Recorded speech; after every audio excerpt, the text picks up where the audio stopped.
Um bom dia para todos que estão mais uma vez aqui para nossos tradicionais encontros do Centro de Estudos de Direito Municipal da PGM, o nosso CEDIM. Hoje nós temos aqui uma temática que é muito voltada para a estrutura da administração pública, algo que nós estávamos aqui conversando.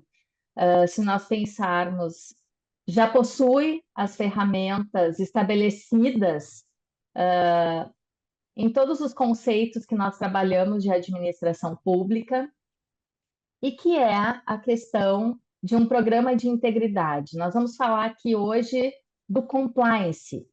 E, embora nós tenhamos hoje falado muito mais de Lei Geral de Proteção de Dados, né? O compliance, na verdade, ele integra vários conceitos e ele também vai ter dentro de si preocupações, dentre elas a Lei Geral de Proteção de Dados. Eu diria que ele é mais abrangente do que Lei de Proteção de Dados, porque nós temos uma administração pública que tem pessoas que trabalham dentro dela.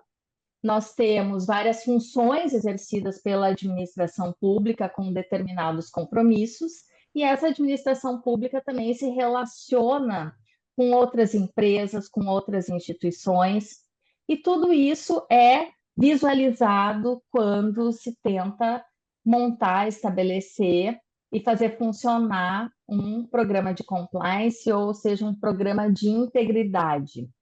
Então, hoje, a nossa temática é a apresentação do programa de integridade e gestão de riscos dentro da nossa companhia de processamento de dados, que é a Procempa, que é um ente da administração indireta da Prefeitura de Porto Alegre, do município de Porto Alegre.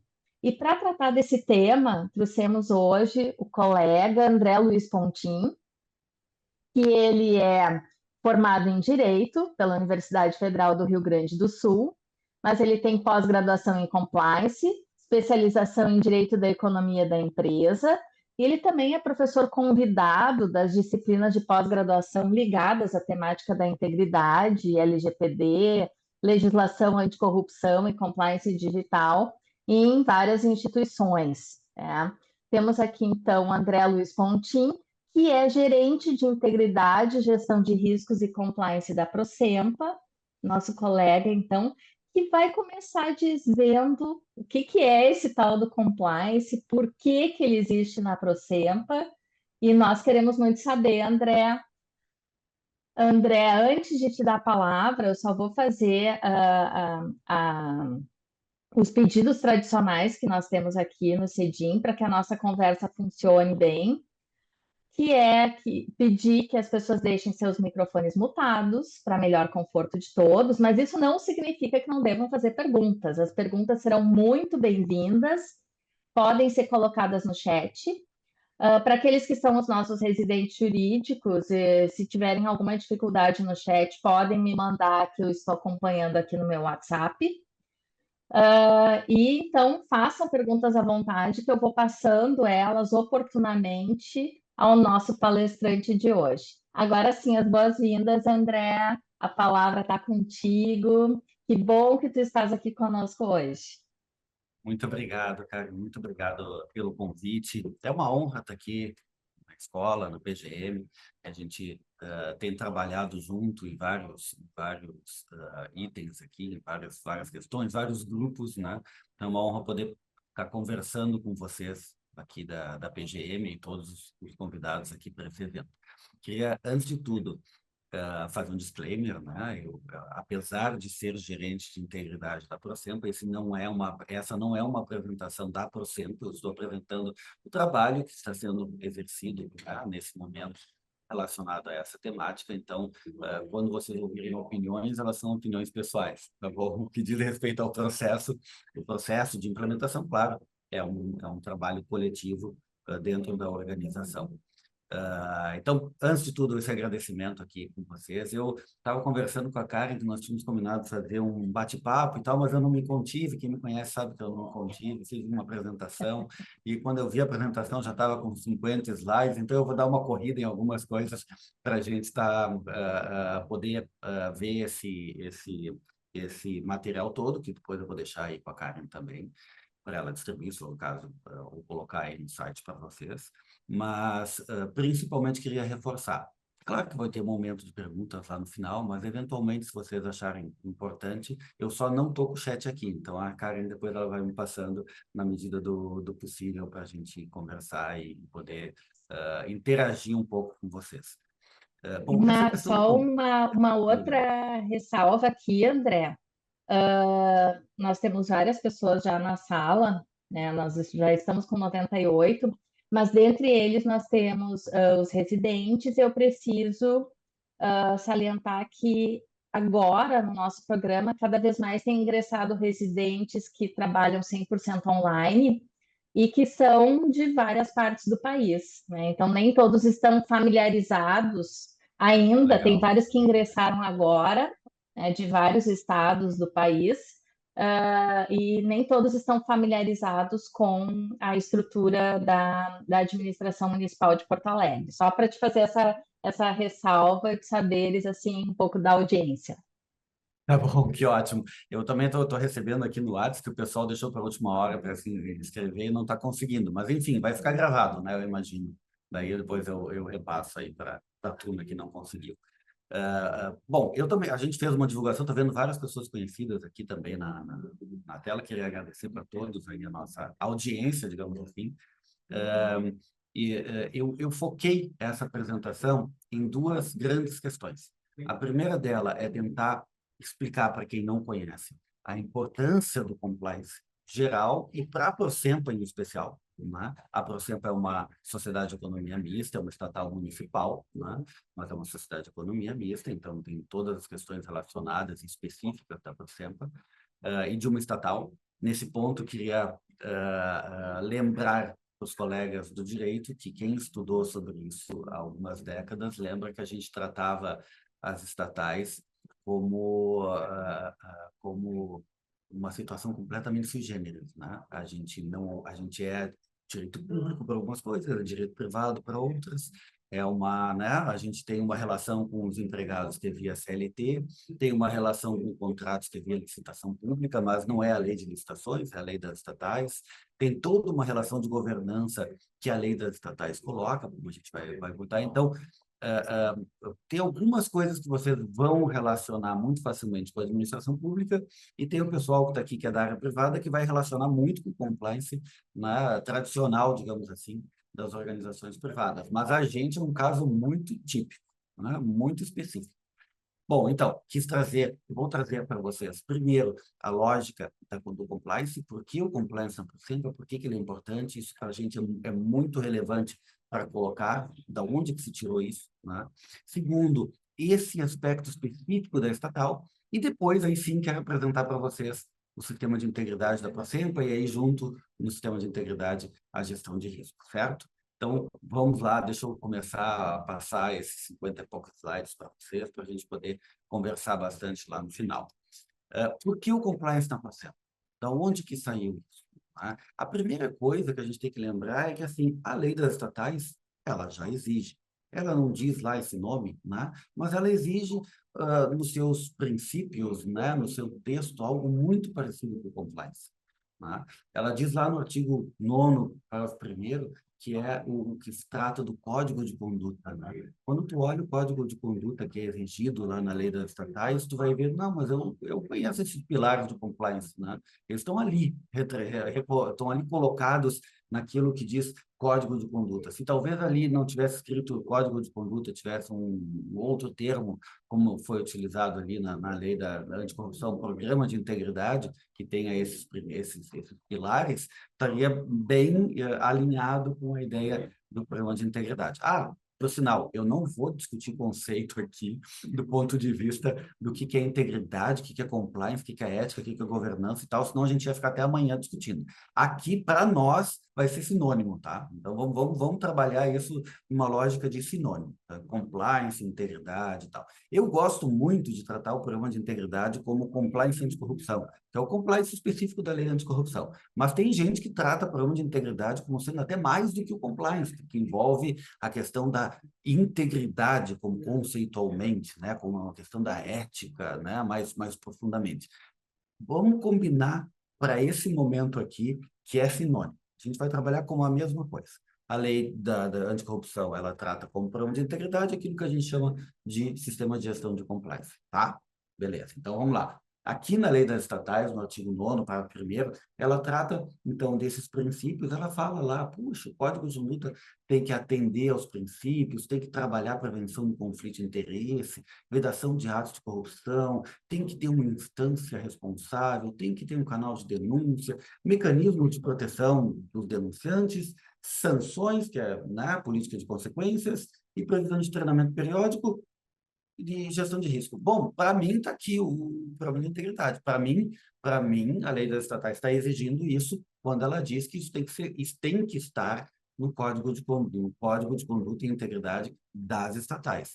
Mas a lei das estatais diz um pouco mais. Ela diz também, olha só, tem que adequar constantemente as práticas do Código de Conduta e as regras de boa prática, as regras de boa prática de governança corporativa, ou seja, também está falando naquele outro pilar fundamental do compliance, que é o monitoramento, que é rodar o PDCA, né? Que é a gente poder nunca ter o programa concluído, mas sempre em evolução, de acordo com a gestão de risco.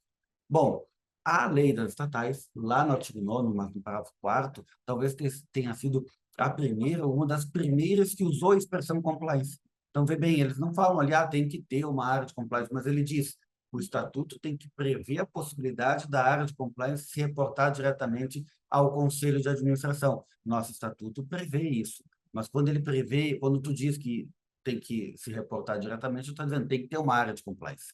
A nossa área de compliance tem outro nome, né? Mais adequado, no nosso entendimento, ao que diz a lei anticorrupção. É uma área de integridade, gestão de riscos e conformidade. A gente não usa o termo compliance.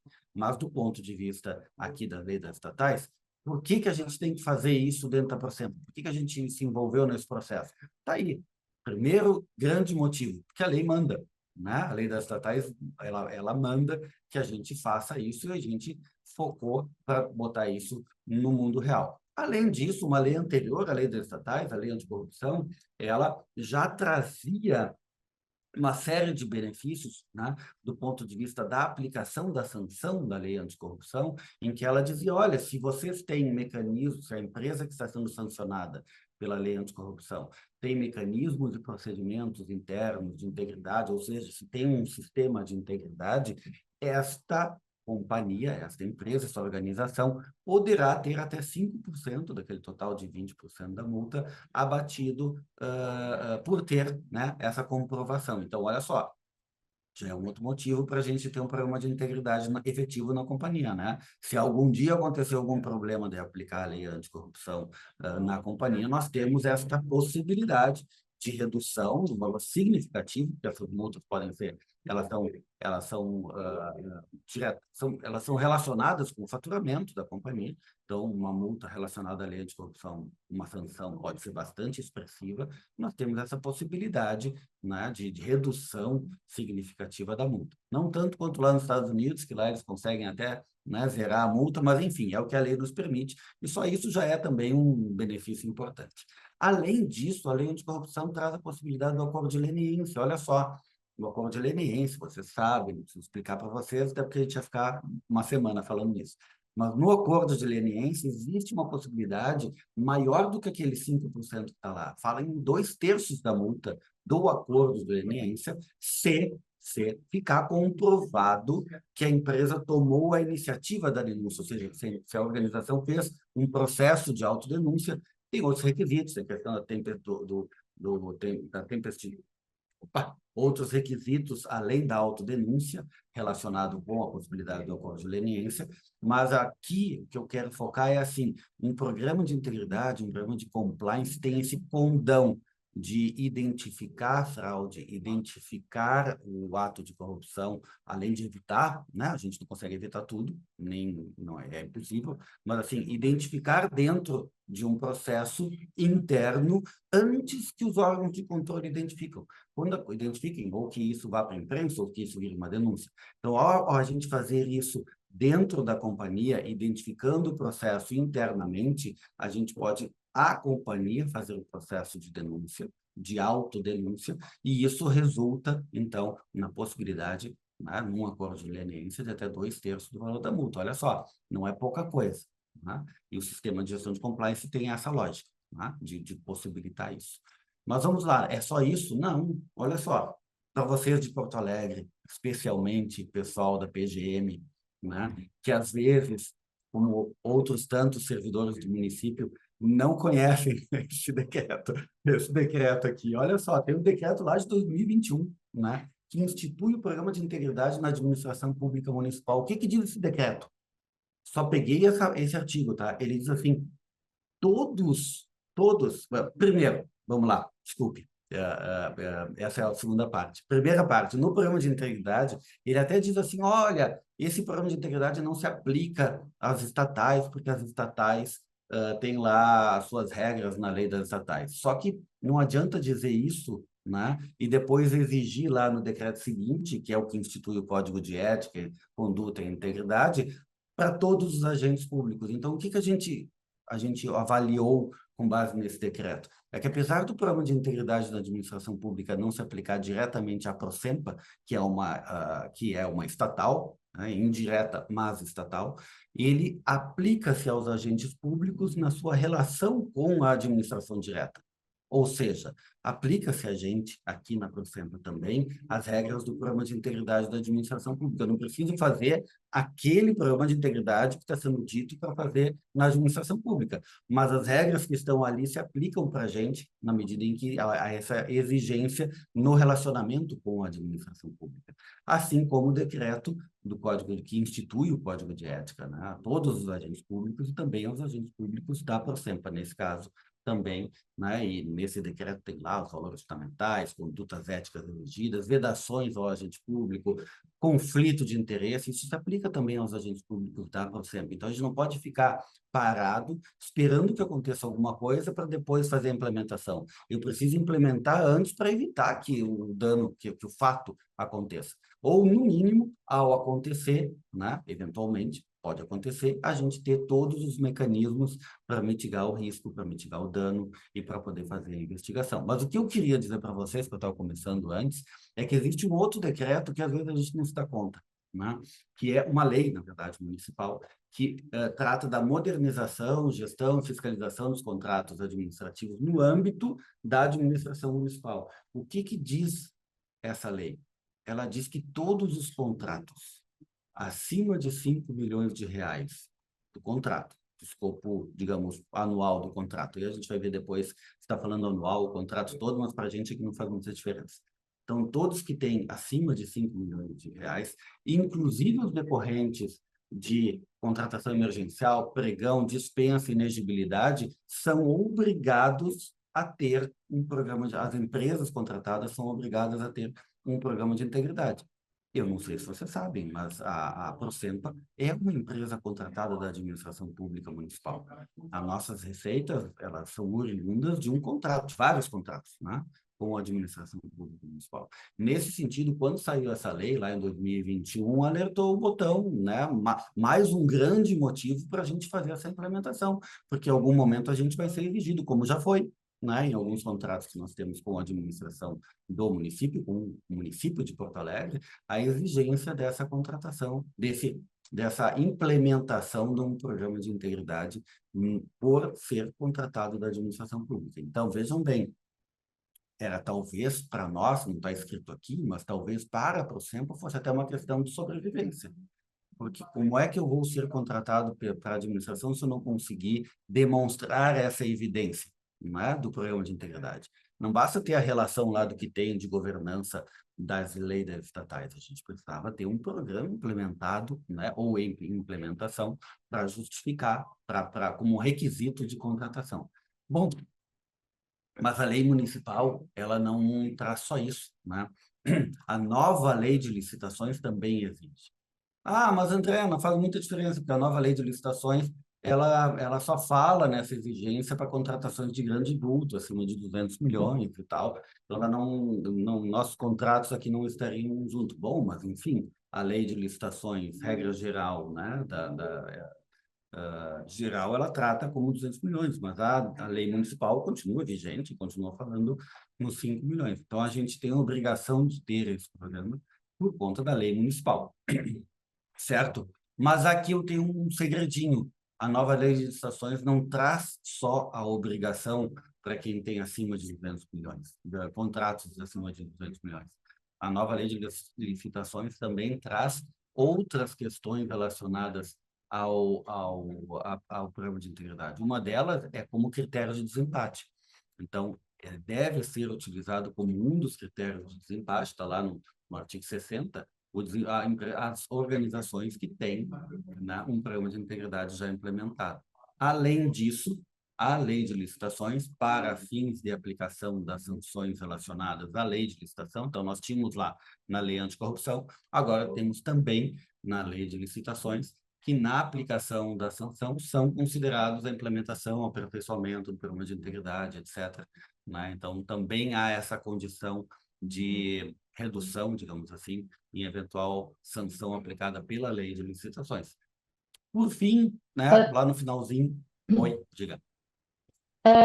Só porque tem uma pergunta aqui da Núbia que eu acho que casa bem com essa parte aqui que está falando dos contratos, né, e da exigência de programa de integridade. E a Núbia está perguntando assim, se o contrato já está vigente, como cobrar um programa de integridade? Acho que ela quer saber se isso pode Sim, acontecer, de já pode. existir um contrato em andamento. É, eu não vou entrar no mérito aqui, porque a gente tem, né, pode fazer, inclusive, um evento só sobre isso, mas, assim, na lei municipal, ela se aplica para novos e para contratos vigentes.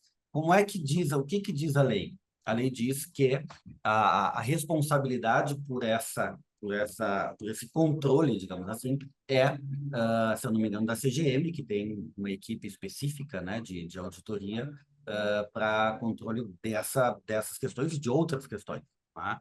O que está sendo feito? Provavelmente eles estão fazendo nos grandes contratos. Né? Então, nos grandes contratos vigentes, na renovação, quando tu vai renovar ele, digamos, é um contrato de 1 ano que pode ser renovado por 5 anos, né? Ou 2 anos pode ser renovado. Na renovação, deve ser feito essa avaliação também do ponto de vista de exigência do contrato, exigência do programa de integridade. Lembrando que a lei fala em até 6 meses para a implementação. Tá? Então, tem 6 meses para a implementação, mas eu tenho certeza que a CGM não está assim, olhando isso do ponto de vista tão estanque. 6 meses não consegue fazer uma implementação, né, adequada, mas o fato de tu ter um plano de trabalho, né, com um cronograma de implementação, para mim já seria suficiente. Claro, depois ele vai ser cobrado pela auditoria, né, a implementação de acordo com o plano. Mas foi o que nós fizemos, por exemplo, quando a administração pública nos cobrou numa das renovações, e nós não tínhamos esse processo todo implementado, a gente mandou um plano, a gente diz, olha, está aqui o nosso cronograma de implementação, nós vamos fazer dessa maneira, nós já temos isso, nosso objetivo é tal. Ok, atendemos ao requisito da lei, né? Mas, obviamente, isso precisa ser objeto de permanente avaliação, né, pelos órgãos de controle. Não sei se eu te respondi. Então, Até na renovação, sim. a Núbia, isso, até a Núbia esclarece que ela é fiscal de um contrato de mais de 5 milhões anual. E eu até queria colocar uma questão aqui que sempre se põe quando a gente fala dessa exigência, né, dos programas de compliance para a empresa contratada e a possibilidade dele acabar sendo um programa Papel. meramente de De papel, gaveta. escrito no De gaveta, papel e sim.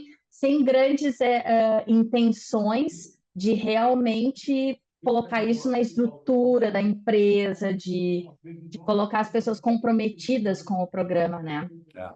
Não é muito E aí objeto, né, cara, eu mas ia te ponderar, não é muito objeto, mas acaba sendo sendo, não tem uma como. preocupação real, né? E aí eu estava lembrando que o Dan Ariely, ele coloca que se as pessoas assinam alguma coisa dizendo, olha, eu vou me comprometer com tal coisa, existe uma probabilidade maior Uhum. delas se policiarem, digamos assim, né? Tentando reduzir um pouco o que ele É, diz, né? Mas sim. será que tem esse efeito mesmo? Tu já percebeste alguma coisa nesse sentido?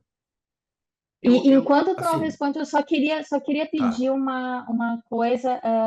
Eu tô sentindo que tem vozes ao fundo. Eu não sei se é na tua sala onde tu estás ou se Talvez seja na alguém. sala do lado aqui. Deixa eu ver se eu consigo botar Ah, tá, aqui tá. Porque uma alguém pediu se limpeza dava aqui. para aumentar o teu volume e eu acho que na verdade, teu volume não tá baixo e sim tem alguma interferência de outras vozes.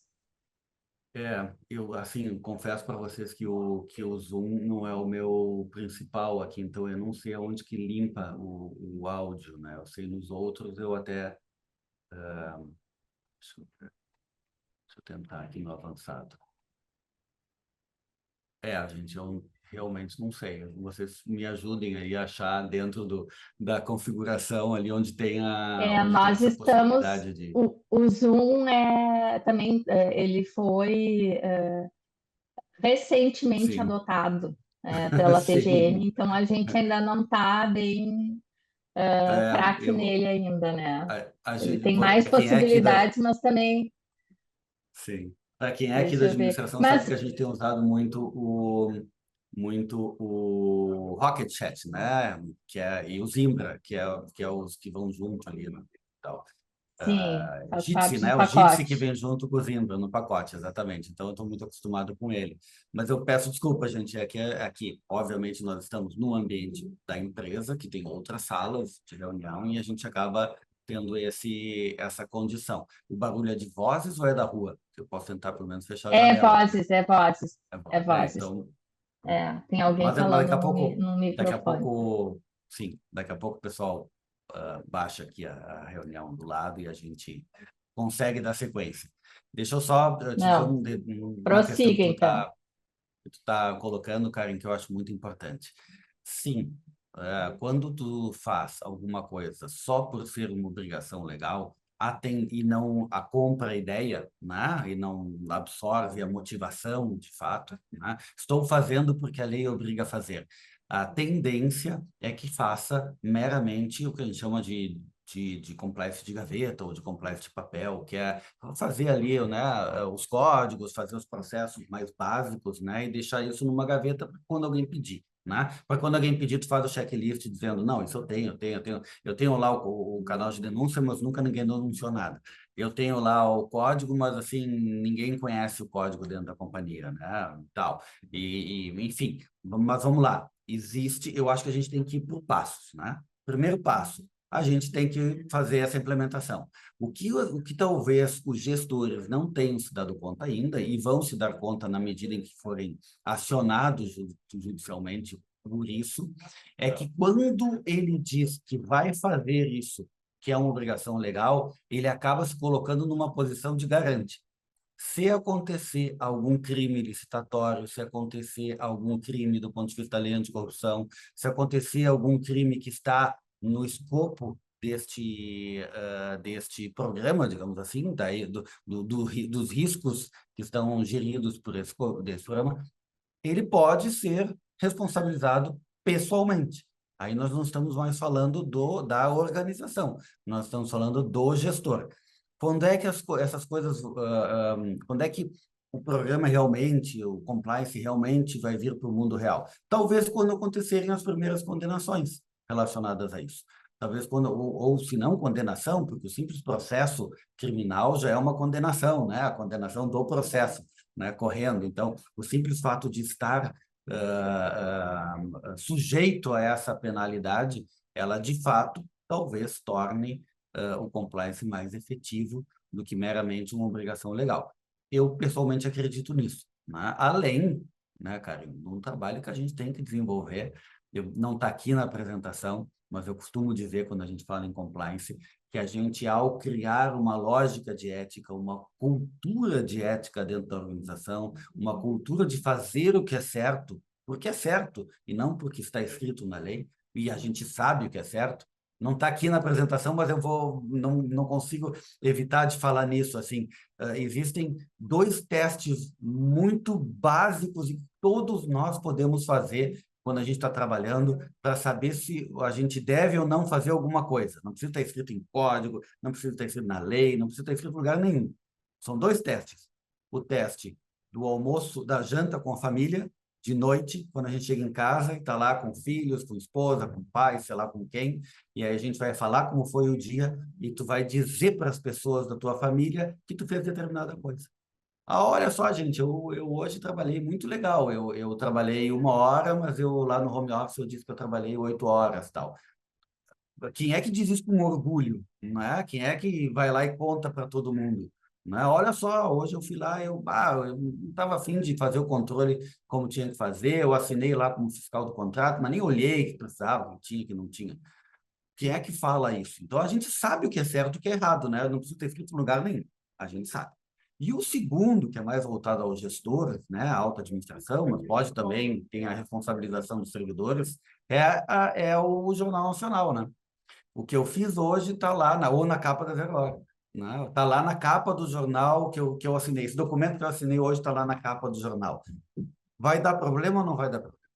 Ah, e se não der problema do ponto de vista da lei, vai dar problema do ponto de vista reputacional para mim ou para a organização. Então, a gente sabe o que pode fazer, o que não pode fazer. A gente pode ter alguma dúvida ali, processo e tal. Mas o que é certo, o que é errado, a gente sabe. Eu acho que quando a gente consegue convencer as pessoas dentro da organização, nessa lógica, né? Nessa cultura da ética, nessa cultura de fazer o que é certo, na cultura de seguir a lei e os normativos e tal, quando a gente consegue fazer isso dentro da organização, consegue convencer as pessoas, não porque é obrigado, mas consegue convencer as pessoas, essas pessoas vão levar esses valores para dentro da sua família. As pessoas vão levar esses valores para dentro do seu grupo de amigos. Elas vão lá no grupo de amigos e vão dizer para o grupo de amigos, olha, essa piada racista não está certo. Elas vão lá e vão dizer, olha, isso que tu está comentando aqui é misógino, não pode dentro da organização, não pode também fora. Né? Não está errado isso. Né? Quando a gente consegue fazer isso, a gente também está mudando a organização, está trabalhando com gestão de risco, mas também está um pouquinho ali, né, cara, mudando o mundo. Eu acredito nisso, né? A gente também tá fazendo com que, com o nosso trabalho, a gente torne o mundo, as nossas relações, um pouco mais cidadãs, digamos assim, né? A gente seja mais atento a esses valores que são valores da humanidade, né? Enfim, mas eu acho que podia falar sobre isso a manhã inteira também, que eu acho muito legal tratar não como uma obrigação. Eu estou tratando aqui já no início, olha só, já foi quase meia hora, mas estou tratando no início de por que o compliance na Procempa por conta de uma questão de obrigações legais, né? Então tem lá, porque a lei das estatais exige, tem que fazer. Não, olha, tem uma lei municipal que exige, tem que fazer. Tem um código de ética do município, nós somos obrigados a fazer. Lá na lei de licitações, na lei de licitações traz também a questão da reabilitação, então também como um bônus para quem tem. Estou pensando aqui do ponto de vista, não da Procempa, mas de outras organizações que eventualmente também estejam pensando em implementar. Tudo são vantagens, são motivações para a implementação da lei da questão do compliance. Mas aqui eu trouxe para vocês, olha só, mitiga risco. O risco é o objeto do compliance. A gente trabalha com tudo? Não, a gente trabalha com os riscos mais relevantes. Porque se eu for trabalhar com tudo, eu não vou conseguir trabalhar com tudo. Vocês sabem disso, né? Todo mundo sabe disso no nosso dia a dia. Se a gente for dar a mesma atenção para uma coisa que tem um risco pequeno do que a atenção dos riscos maiores, a gente provavelmente vai ter problema em casa e aqui também, na organização. Então, quais são os grandes riscos para a organização e aonde que trabalha o compliance e a integridade? Primeiro, como eu acabei de dizer, os riscos de multas, de sanções. Né? Para uma estatal, esses riscos que estão elencados aqui, interdição, embargo de atividade, dissolução, não se aplicam, porque não faz sentido eles se aplicarem em uma entidade da administração pública ou uma estatal. Mas para organizações privadas são, tá? Na aplicação de uma sanção da lei anticorrupção, é possível. A gente costuma dizer que não tem pena de morte no Brasil, pena de morte da pessoa jurídica tem, está ali, né? Dissolução É compulsória, verdade. está prevista na lei anticorrupção. Né? Mas o que nos afeta mais, talvez, tão importante quanto a sanção, é a reputação. Depois vocês vão ver o quanto isso foi impactante na história dessa organização aqui, e é impactante na administração pública, mas também, cada vez mais, nas organizações privadas. A imagem, o valor da marca, a relação desse valor da marca com a confiança. Hoje em dia, muito do crédito, né, ele é avaliado também por conta dos riscos relacionados à reputação, à imagem. Tem uma questão muito forte que nos atinge pessoalmente, aqui, pessoalmente, digo, como instituição, que é a questão do turnover, da manutenção das pessoas, do valor que as pessoas dão para estar trabalhando junto a uma organização. Numa organização privada, sim, né, mas na pública também. Hoje em dia não tem mais tanto fortemente como tinha na minha época, assim, na minha época de jovem, né? A questão de estar com estabilidade do funcionalismo público, especialmente na área de TI, o turnover ele não é tão relacionado a isso. Existe a questão da estabilidade ou da pseudo-estabilidade, da manutenção do trabalho, claro que sim, que existe, né? Mas hoje em dia no mercado existem relações muito fortes. E se eu não estou gostando do lugar onde eu estou trabalhando, a nova geração tem isso muito mais forte nas suas mudanças. E não é bom turnover em nenhuma organização. Além disso, tudo isso que eu disse aí, sanções legais, perda de reputação e tal, tudo isso tem um impacto financeiro. Tem o impacto das multas, tem o impacto da reparação de danos, tem olha só, um impacto indireto, a queda, o desvio do foco da alta administração. A alta administração passa o tempo todo lá se defendendo, né, em cima de processos. A gente está aqui, né, Tribunal de Contas, Controladoria, auditoria interna, auditoria externa, Câmara de Vereadores como órgão, né, de controle externo, controle social. Passa o dia todo se defendendo disso, então qual é o melhor caminho, em vez de focar na atuação? O melhor caminho é evitar que aconteça. E é nesse ponto que entra o compliance, Para não certo? gastar tanta energia, nem Para não tanto gastar energia, dinheiro foco, gente. Tempo hoje é um valor naquilo que muito deveria relevante. ser levado para a implementação do objeto principal da empresa, né? Exato, exato. Focar na atividade e não, E e agora, não nas questões de...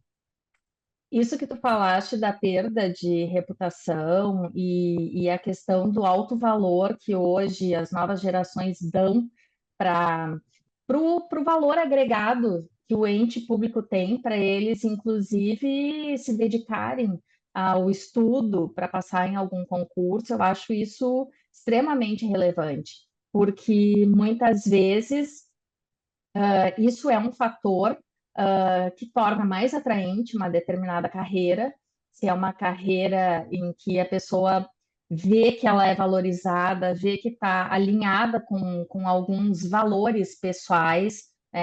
Eu Uhum. acredito que hoje isso seja muito considerado, e se não for, que essa nova geração e esses muitos que estão aqui hoje nos ouvindo e que são futuros profissionais da administração pública, que eles considerem que estar dentro da administração pública significa dar muito valor para a força do bom exemplo, para a questão da conduta íntegra dentro da administração, porque isso vai melhorar tanto o desempenho daquela administração pública, como todo o ambiente daquela sociedade ou do microsistema onde se está trabalhando, né?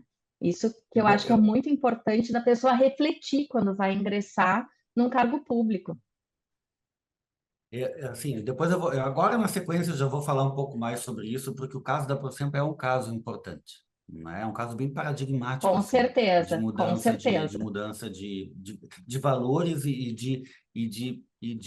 eu diria assim, essa autoestima, né? De todo mundo que Exato. trabalha na organização. E até isso vai responder uma pergunta que o Luiz residente, Luiz Roberto Monreal, ele disse que acompanha uma matéria de 2023 que explica o histórico do programa, que teve processo iniciado em 2021, com anúncio do compliance pela Procempa, e a doutora Letícia Batistella disse que o único caminho para uma empresa pública impactar verdadeiramente o cidadão é se consolidando como uma empresa ética, íntegra e transparente. E ele vai colocar qual o maior desafio para seguir cumprir essas diretrizes. Então, eu acredito que isso que tu vais colocar depois vai responder à pergunta do Luiz Sem Roberto. dúvida. Luiz, assim, o maior desafio, essa frase que tu leste já contemplou, que é o apoio da alta administração. Né? Tu tá trazendo aí um apoio público da Sem alta dúvida. administração a este processo. Este é o maior desafio. Os outros são desafios técnicos que a gente enfrenta, enfim, na frente, bem ou mal, a gente consegue de alguma forma dar um jeito. Agora, o apoio da alta administração eu não tenho como dar jeito. Ou ele existe ou ele não existe. Né? E não é só apoio, né? É um apoio do ponto de vista de recursos, um apoio do ponto de vista não só de falar, etc. Mas aqui, esse talvez seja o maior desafio e o desafio que tu nos traz um exemplo, né, de como que neste caso, a gente superou não, a gente já tinha, né, antes de implementar. Deixa eu passar rapidamente, Karen, senão eu vou ficar só nessa parte de por que o compliance na Procempa, e eu quero mostrar para vocês o que a gente fez, o que a gente está fazendo, porque é um processo contínuo, né? E a gente trata como implementação, processo inicial, mas ele vira processo, né? Não vamos tratar isso como projeto. Projeto é só implementação, depois ele vira um processo permanente, senão ele não faz sentido. Olha só, além daquele, olha, antes a gente estava tratando dos riscos, né? De coisas ruins, de mitigar os riscos. Mas ele traz muita coisa boa junto com o programa de compliance e implementação. O primeiro, claro, a preservação da integridade civil e criminal, não só da organização, mas dos gestores. Então, só isso já deveria bastar, né? Do ponto de vista de vantagem. Mas tem muita coisa boa, porque a gente trabalha processo. Quando a gente vai implementar a gestão de riscos e tal, a gente entra dentro dos processos da companhia e começa a identificar, mas por que esse controle está sendo feito, né? Eu tenho um caso típico, não foi aqui na companhia, mas um outro caso em que tinha uma pessoa, um estagiário do lado da máquina de Xerox para ver quem é que estava imprimindo. Mas quanto custa o cara fazendo isso comparado com o custo da máquina de Xerox, do papel e tal? Então, vamos lá, a gente tem que trabalhar a cultura, mas além disso, a gente tem que avaliar se o processo todo está valendo a pena. Né? Quando o custo do controle é maior do que o benefício que ele traz, temos um problema sério, né, de gestão, eu diria assim. Então tá, olha só, aumenta a eficiência, porque ao reduzir fraude, vai aumentar a eficiência.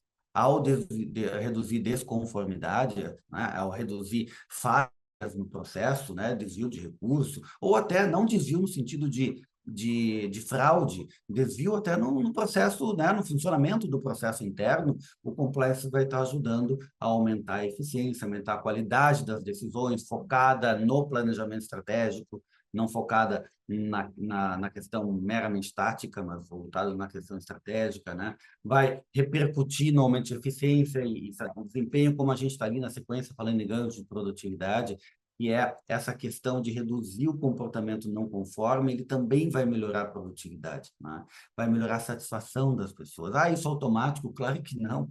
No início, as pessoas acham que é mais trabalho, e é mais trabalho. Mas é um processo, né? A Karen sabe que a gente diz que a gente tem que ganhar corações e mentes, é um processo, né? A gente tem que de alguma forma dizer para convencer as pessoas do quão bom é ter isso dentro da organização. Não é mais uma burocracia. Mas vamos lá, dentro dessa estratégia de competitividade, atratividade nos negócios, a Procempa cada vez mais é uma empresa que está se voltando ao mercado, diria assim, né? Óbvio que nós temos a prioridade da administração pública, isso é previsto em lei, estatuto, mas hoje já tem uma lei que diz que a administração pública não é necessariamente, não precisa comprar da Procempa. A Procempa até vai participar do processo, mas assim, a administração pública está aí, né, podendo comprar de quem quiser, está aí comprando o Zoom, está aí comprando, não precisa comprar da Procempa, certo? Na medida em que faz isso, a Procempa precisa ter uma estratégia de competitividade também para se manter, porque ela, né, mudou um pouquinho ali a forma de trabalho, né? Mas o que eu queria trazer, que é muito impactante, tá? E esse talvez seja o slide mais impactante. Vocês não se apeguem a ele como uma realidade, mas se apeguem a ele como um histórico.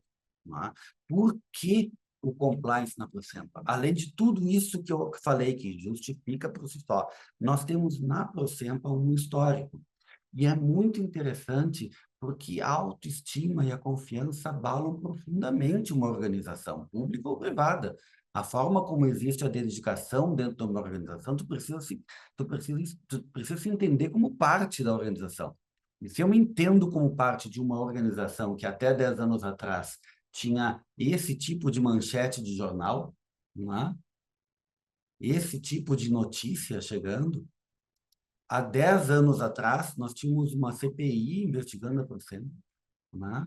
Não tínhamos o Ministério Público investigando a Procempa. Nós tínhamos, um pouco mais de 10 anos atrás, uma condição na qual eu não participei, porque eu estou aqui há 3 anos e meio, mas que eu converso com as pessoas mais antigas aqui da organização, e algumas me dizem assim, eu tinha vergonha de dizer onde eu trabalhava. Eu ia lá no, né, lá no mercadinho, lá conversando com o pessoal perguntava onde é que eu trabalhava e era, de alguma forma, não gerava orgulho. Olha que ponto que a gente chega dentro de uma organização, uma cultura em que as pessoas têm vergonha de dizer onde trabalham. Ou então, quando teus amigos, teus familiares sabem que tu trabalha na organização, a única conversa no final de semana ou lá no jogo de futebol é, bah, que coisa, olha só o que está acontecendo lá na organização que tu trabalha. Isso aconteceu há pouco tempo na Petrobras, por exemplo, aconteceu em outras organizações em que as pessoas tiravam do currículo que estavam trabalhando lá, né, que tinham trabalhado, porque de alguma forma aquilo pesava negativamente. Olha essa situação, o ponto disso. Então, quando nós temos uma situação como essa, nós precisamos de alguma forma agir. Agir para condenar também, mas assim, nós temos que agir para recuperar a confiança. E é nesse escopo que entra o programa de compliance, certo? Então, aqui a gente está trabalhando cultura, né? Isso que o colega falou agora há pouco é o maior compromisso, talvez, dessa gestão, o que nos dá tranquilidade. Lá no início, os gestores assinaram, todos os gestores assinaram, né? A questão de compromisso com o código de ética, não só na companhia, mas na administração pública. Mas um dos grandes trabalhos que foi feito lá no primeiro ano de gestão, né, foi um trabalho de comunicação externa, né, um trabalho de levar para a imprensa, levar dentro da organização a ideia de que se estava tentando mudar, né, que se estava tentando mudar aquela percepção, porque os funcionários da Prosempa não são corruptos, eles são ótimos. Eles são tecnicamente muito bons e a questão da ética também é muito forte, a questão do pertencimento. O que a gente precisava é retomar isso, é retomar essa vontade, o compromisso, a imagem, a autoconfiança, né? E a autoestima de participar desse processo. Então, aqui são alguns exemplos, já encerrando essa parte, né? Que devia ser lá 15 minutos só, de por que a gente implementou esse programa, além de todos os outros grandes motivos, né? Talvez esse fosse um motivo mais subjetivo, mas essa necessidade de recuperar a confiança, a autoestima. A gente não precisa concordar com tudo, mas a gente tem que concordar que, do ponto de vista de ética e de gestão e de compliance, a gente está adequado. Esse é o ponto. Né? E isso, ó, esse exemplo que o colega trouxe, né, é essa carta de apoio ao programa de integridade lá no início, ela pode ser só um papel. O que importa é ela ser efetiva, né, na realidade da companhia. A gente acha que ela está sendo, mas, né, essa realidade ela está em transformação. Bom, esses são os compromissos. Tem um item só da motivação pelo qual. Isso que eu disse para vocês agora vale para todas as organizações, né? Evitar sanção, controlar risco, os outros benefícios, porque a lei manda, tal. Mas tem um risco importante que normalmente não está conectado e que está conectado também com a administração pública. Onde é que entra o compliance na administração pública? Puxa, já tem isso, né? A gente já tem o jurídico trabalhando, a gente já tem a gente já tem a controladoria trabalhando, já tem a auditoria interna, já tem a ouvidoria, já tem a corregedoria, todos os pilares já estão aí. Para que eu vou fazer compliance na administração pública? O foco A diferença do compliance na administração pública como uma gestão transversal é que a gestão de riscos, que é inerente ao processo do compliance, é a base do processo do compliance, estará conectada com a estratégia. Não é? Então, o que o compliance vai se preocupar? Aquilo que está lá no planejamento estratégico. O que é planejamento estratégico na administração pública? É o plano plurianual, né? É o PPP, é os compromissos que foram assumidos pela gestão no início, e é o interesse público, obviamente, né? O serviço público. Então, onde é que entra o compliance nessa relação na administração pública? Fazer com que isso aconteça. Né? Fazer com que o que está lá aconteça, fazer com que a gestão se preocupe com uma estratégia. Né? Então, eu acho que essa é uma relação que a gente vai, obviamente, evoluir, ela não é uma relação no mundo, hoje não é uma condição prática, mas é uma condição evolutiva. Então, na administração pública é importante, numa estatal mais ainda. E por que é tão importante? Porque a lei das estatais diz assim, eu só posso ter uma estatal no Brasil se a lei, né, se eu disser qual é o imperativo de segurança nacional ou qual é o relevante interesse coletivo que justifica a criação da estatal. Então, vamos lá, pensando aqui. Eu preciso de algum processo interno que controle e que justifique e que mantenha isso como uma prerrogativa da estatal. Senão eu perco o motivo da estatal existir. Não é? Senão daqui a pouco as pessoas vão estar dizendo, não, mas para que essa estatal? Não tem razão de ser. Então, vamos lá. O que é o relevante interesse coletivo da criação da Procempa? É o que está lá na lei que criou a Procempa. É esse o interesse coletivo, né? Pelo menos deveria estar lá. Então, nós temos lá em 77, quando ela foi criada, uma justificativa, que foi alterada lá em 2012. Então, também é um objeto ainda, né, vinculado a processamento de dados, enfim, uma realidade anterior, mas que está ali, dizendo qual é a lógica da Procempa. Quando a gente, qual é a lógica, não, qual é o interesse real, o interesse coletivo. Quando a gente vai atrás, a gente começa a pesquisar, a gente vai ver que lá no projeto de lei, quando foi feito, né, quando alterou-se o objeto da companhia, essa razão, o objetivo social, né? Tem umas frases que não são soltas, né? Ela diz assim, a Procempa como agente de geração tecnológica e inovação de produtos, agente de captação de recursos institucionais, né? No Estatuto da Procempa está lá, orientado ao desenvolvimento e ao emprego de tecnologia em benefício da sociedade. Então, tudo isso é muito importante, e é aí que atua o compliance também, a integridade, porque ela vai dizer o nosso planejamento estratégico, os nossos objetivos têm que estar conectados com isso, que é o que justifica a criação e a existência da estatal. Hoje nós temos no nosso regimento interno essa redação, que é uma redação moderna, que é uma redação alinhada com os objetivos atuais da companhia, né? Então, assim, a gente fez uma adaptação ali, né? Imperativo de segurança não nacional, mas imperativo de segurança da informação, que é super importante na gestão da companhia, e também o relevante interesse coletivo. Qual é o relevante interesse coletivo hoje?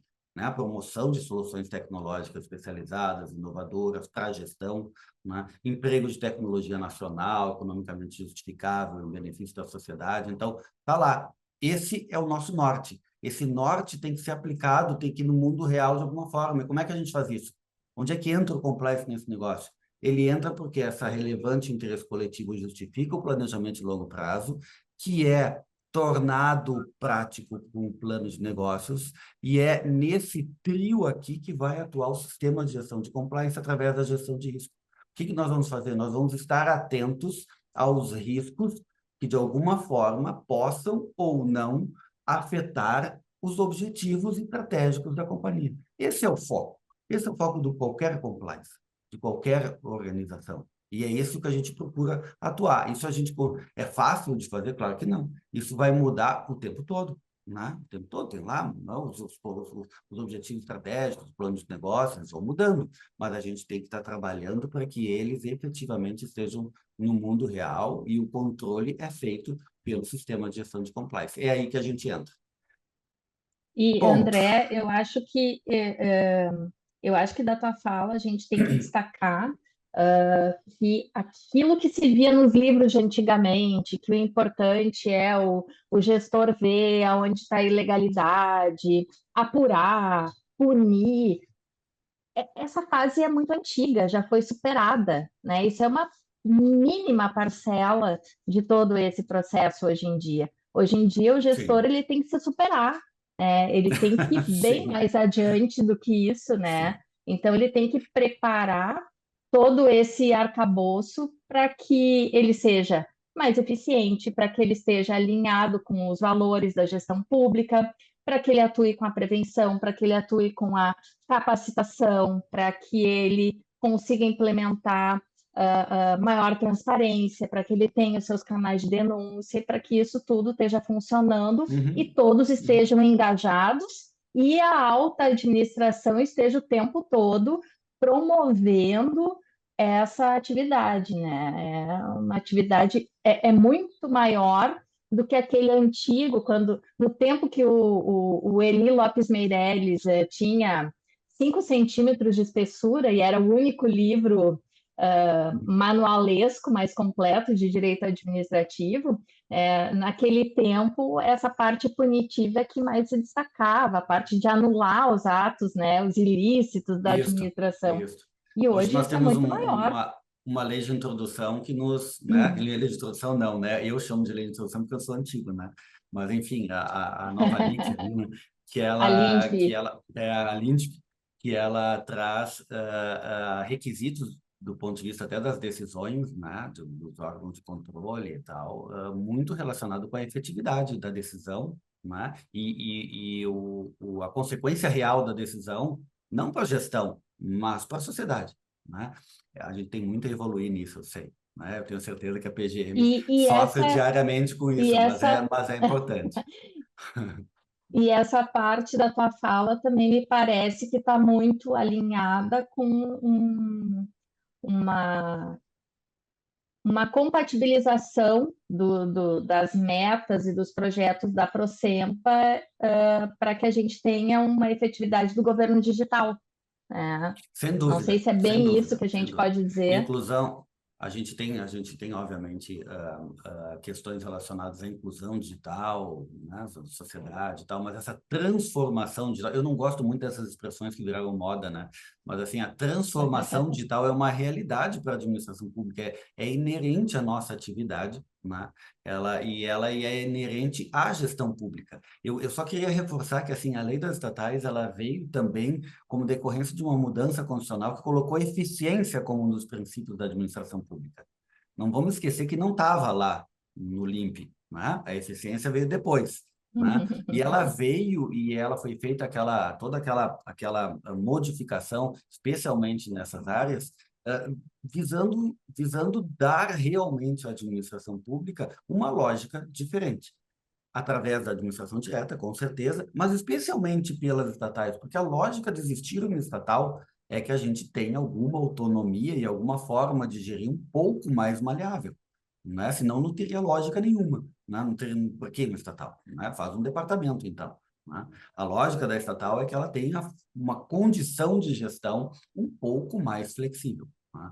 O que nos dá também muitas responsabilidades do ponto de vista de controle, né? Até para tornar isso adequado. Mas eu queria, Até assim, eu sei que porque nós a estamos longe. Procempa trabalha, a Procempa trabalha com um setor muito sensível, porque ela também é responsável por armazenar Sem todos dúvida, os sem dúvida. dados do município de E, Porto Alegre. Talvez, para quem não conhece, talvez não tenha a dimensão do que isso significa. Não sei se tu poderia, mas, com duas, três ma, frases, dar um pouco claro, essa dimensão e o que que se quer proteger também, né? mais de 200 sistemas, né, são geridos pela Profempa hoje, praticamente todos para a administração pública do município, muitos, né, grande parte.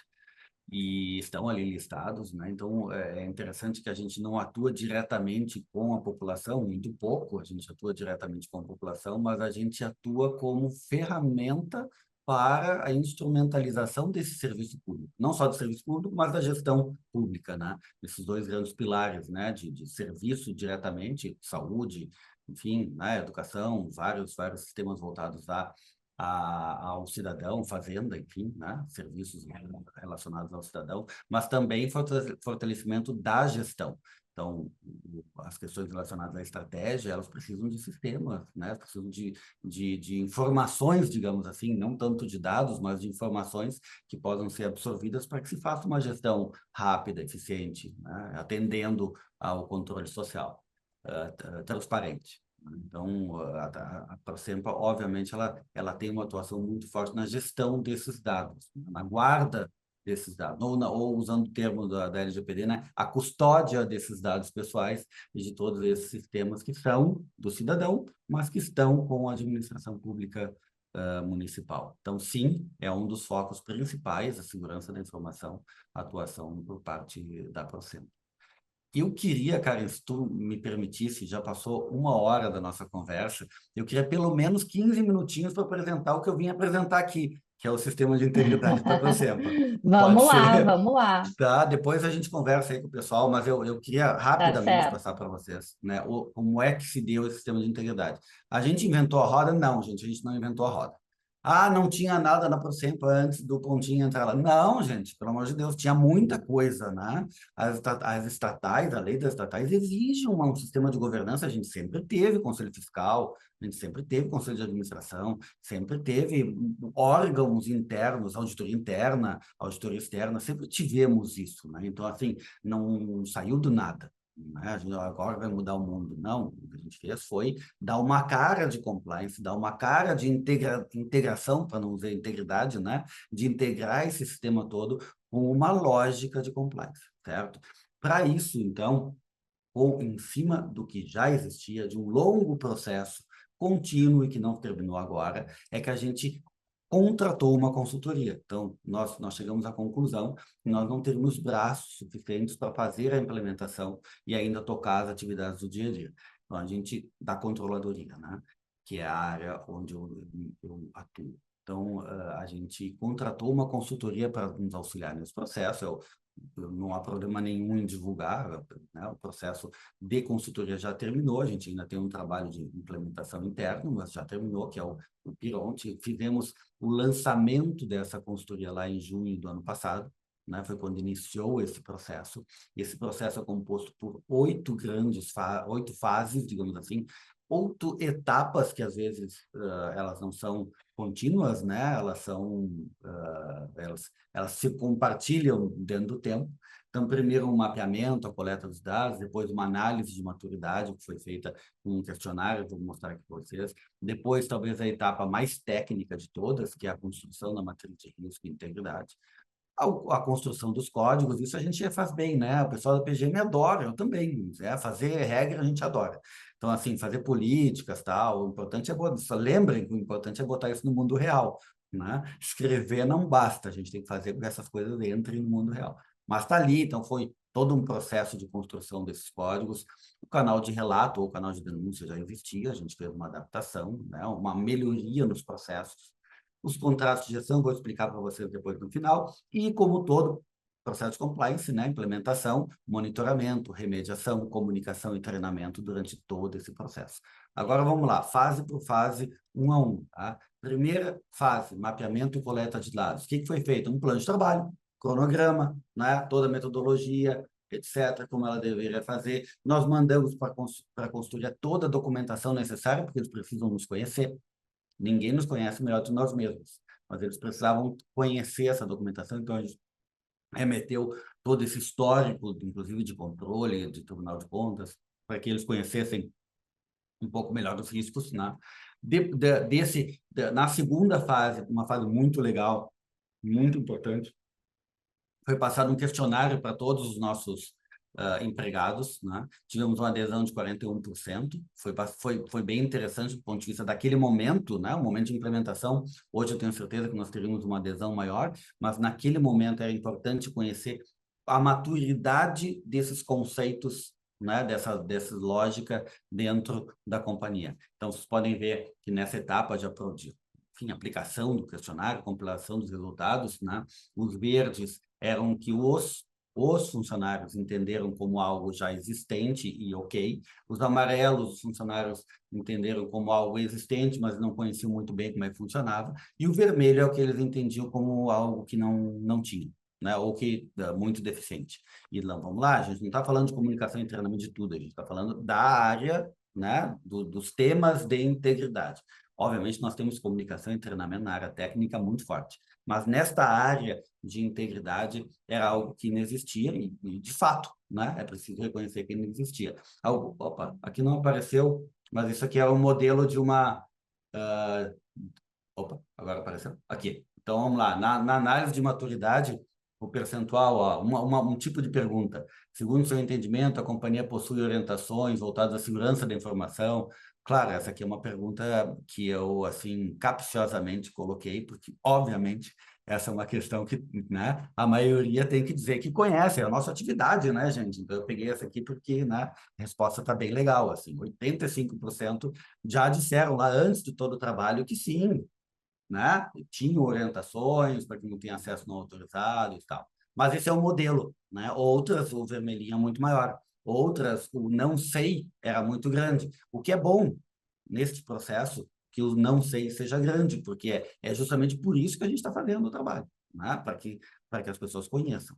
Bom, a terceira fase, aqui eu vou descrever um pouco mais, né? Eu tenho certeza que o pessoal vai querer entender um pouco como é que a gente fez a questão da matriz de risco. Essa é uma metodologia da consultoria, então a gente usou a metodologia deles, né? Só isso já justificava a contratação, viu, Karen? Porque a metodologia, assim, a gente aplicar isso internamente, ela é um trabalho bem difícil. Então, usando essa Bem técnico. metodologia já foi bem legal.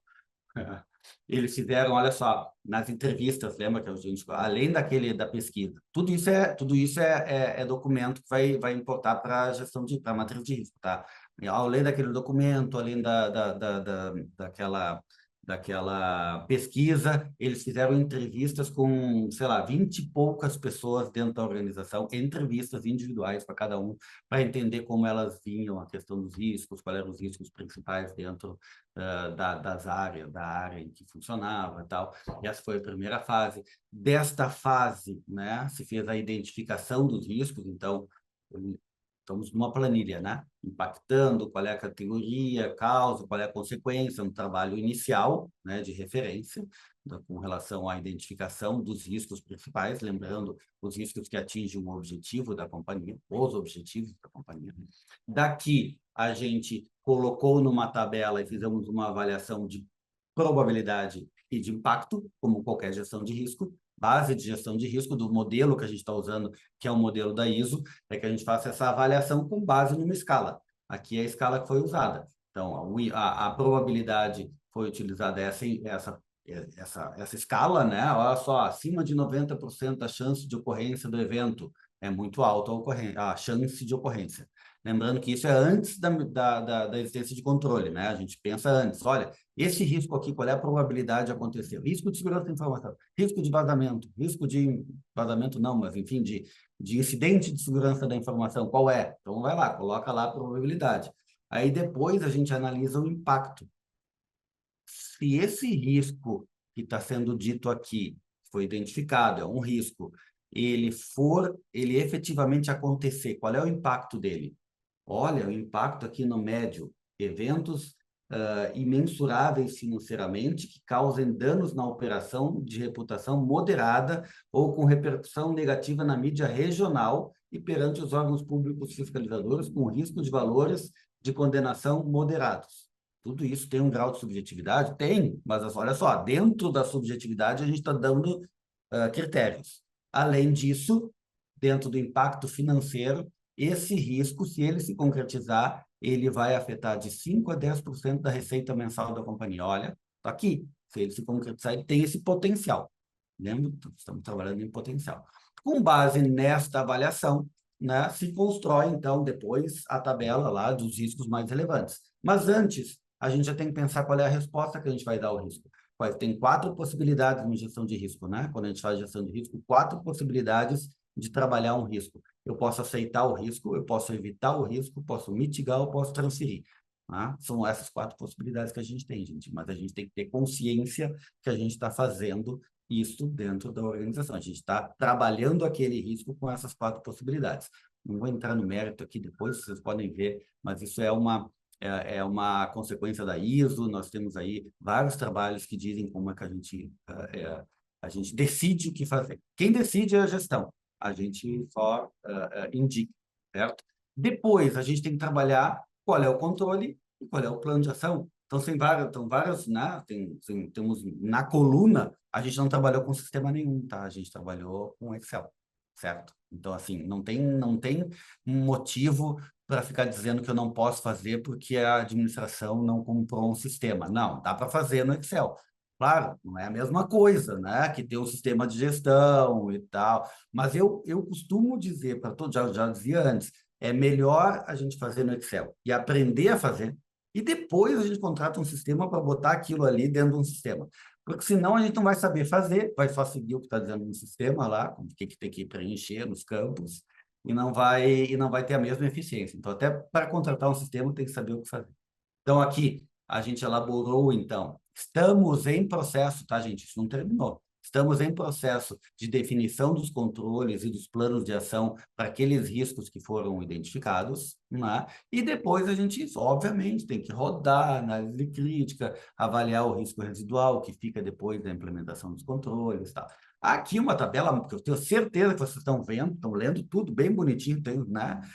Assim, deve estar maravilhoso a tela, mas assim, só para vocês terem uma ideia, né, de como é que é a primeira parte desta tabela. Então, olha só, o evento de risco identificado, aqui eu trouxe os eventos de risco mais habitualmente considerados num programa de integridade. Quais são os riscos? Prática de corrupção, olha, recebimento irregular de presentes, brindes, concessão irregular de apoio, conflitos de interesse, são os, né, o nepotismo, acho que nem está aqui, nepotismo direto, nepotismo cruzado, está ali como um risco, né?